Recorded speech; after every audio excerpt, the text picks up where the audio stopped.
আসসালামু আলাইকুম। প্রথমে গেলাম হচ্ছে ইউটিউব চ্যানেলে। তো ইউটিউব থেকে আপনার বিভিন্ন ধরনের টি-শার্ট আমি সার্চ করতেছিলাম এবং দেখতেছিলাম যে কিরকম কে ডিজাইন করছে, একটু আইডিয়া নিতে চাচ্ছিলাম যে তাদের ডিজাইন থেকে আমি কালার অথবা আপনার ডিজাইনগুলা একটু আইডিয়া নেব। এখানে বিভিন্ন ধরনের টি-শার্ট আছে, অনেক দামি টি-শার্ট, এইসব ডিজাইন এগুলো আস্তে আস্তে শিখতে হবে আমাদের, বাট আপাতত হচ্ছে টেক্সট রিলেটেড, তারপরে আস্তে আস্তে ডিজাইন রিলেটেড ঢুকতে হবে। তো যাই হোক, আমি টেক্সট রিলেটেড টি-শার্টগুলো খুঁজতেছিলাম, এগুলো সবই টেক্সট রিলেটেড, বাট কি শুধুমাত্র দু একটা কালার এবং রেক্টেঙ্গুলার টুল ব্যবহার করে ডিজাইনগুলো ফুটিয়ে তোলা হয়েছে। তো যাই হোক, এখান থেকে আমার এই ডিজাইনটা ভালো লাগছিল, আপনার ফিউচার এই ডিজাইনটা। সো আমি ভাবলাম তাহলে এই ডিজাইনটা কিভাবে করছে একটু দেখে নিই। তো এটা আমি একবার দেখছি বা এটা এমনিতে বুঝছিলাম, তারপরে আমি একটু দেখে এটা আইডিয়া নিয়েছি যে এটা এইভাবে করছে। তো যাই হোক, পরবর্তীতে আমি এরকম একটা টেক্সট খুলতেছিলাম, বিকজ আমি চাচ্ছি আমার মতো ইউনিক ডিজাইন করতে। তো এটা হচ্ছে ফিউচার। পরবর্তীতে আমি ভাবলাম যে কিভাবে এটা খুঁজে বের করি।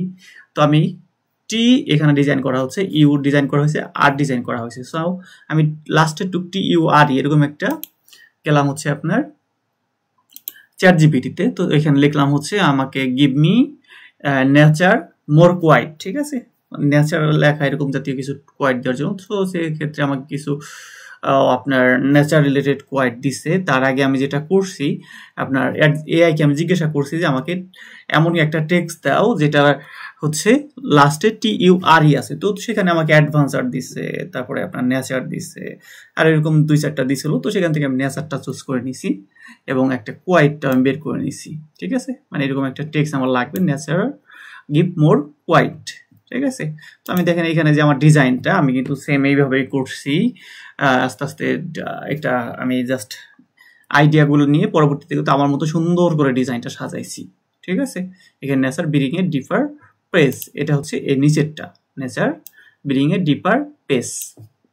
তো এইভাবে আর কি আপনারা মূলত যখন ডিজাইন করবেন সেক্ষেত্রে বিভিন্নভাবে রিসার্চ করে, যদি আইডিয়া না থাকে সেক্ষেত্রে আপনার চ্যাটজিপিটিতে গিয়ে আপনি লিখতে পারেন এরকম give somewhat last texture, মানে আপনার যেটুকু দরকার ইম্পর্টেন্ট, এখানে যেমন আপনার টি ইউআরই এরকম আর কি ডিজাইন করা হয়েছে। আমি জাস্ট ইউআরই দিছি, দেখেন আমাকে অটোমেটিক চ্যাটজিপিটি আমাকে কিছু ওয়ার্ড সাজেশন করবে যেগুলো লাস্টে আপনার এই ধরনের ইউআরই আছে, যেমন আপনার নেচার, ঠিক আছে, ফিউচার, পিকচার, ট্রেজার, এরকম আর কি অনেক ধরনের আপনার অলরেডি পিকচার আছে বা আপনার লেখা আছে, যেগুলোর মাধ্যমে আপনি মূলত আপনার ডিজাইন কমপ্লিট করতে পারবেন।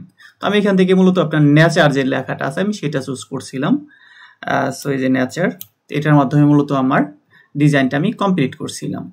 এরপরে আপনার এখানে দেখেন আমি ফন্ট চুজ করছি। তো এখানে আমি একটা কিউট ফন্ট চুজ করার চেষ্টা করছি। এখানে দেখেন এই ডিজাইনটা একটা যে ফন্ট চুজ করা হয়েছে সেটা মূলত আপনার একটু বোল্ড টাইপ, মোটা টাইপ ফন্ট। তো আমি আপনার এইখান থেকে ফ্র্যাঙ্কলিন গথিক এই ফন্টটা ডাউনলোড করছি। আপনারা এই ওয়েবসাইট থেকে, অথবা যদি আপনি লেখেন ফ্র্যাঙ্কলিন গথিক, তাহলে এই ওয়েবসাইট আপনার সামনে চলে আসবে। সেখান থেকে আপনি এই ডাউনলোড ফন্টে ক্লিক করে এই ফন্টটা ডাউনলোড করে নেবেন। এটা মূলত আপনার ডিজাইনটা খুবই সুন্দর লাগবে।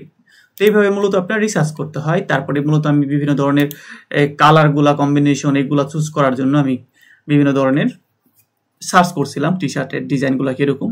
তো এখান থেকে আমি ধরেন এই যেরকম কালারগুলো আমি চুজ করছি, এখানে কয়েকটা কালারের মাধ্যমে মূলত এই ডিজাইনটা করা হয়েছে। ঠিক আমিও আপনার এরকম কালারগুলো চুজ করছি। সো মেন কথা হচ্ছে আপনার ডিজাইন ফুটিয়ে তোলার জন্য হচ্ছে আপনাকে রিসার্চ করতে হবে। সো আমি রিসার্চ কিভাবে করবেন সেই জিনিসটা হচ্ছে আপনাদের শিখাই দিয়েছি। এই ভিডিওটা সবার জন্য উপযুক্ত। জাস্ট আমি এই কয়েকটা রিসার্চ করার মাধ্যমে মূলত আমার এই ডিজাইনটা কিন্তু একটা ইউনিক ডিজাইন তৈরি করে ফেলছি এবং এটার মকআপটা আপনাদের দেখাই। এটা হচ্ছে এটার মকআপ। এটা যখন আমি টি শার্টের উপরে দিছি, টি শার্টটা দেখেন কত সুন্দর করে ফুটে উঠছে। ওকে, কালারিং একটা টি শার্ট হয়েছে, নেচার ব্রিং এ ডিপার ফেস। তো যাই হোক, এইটা হচ্ছে আমাদের আজকের ক্লাস। সো আমি এটা ভিডিও দ্বিতীয় পার্টে আর কি আমি তৈরি করব ইনশাল্লাহ, পরবর্তী পার্টে দেখে নেবেন। আল্লাহ হাফেজ।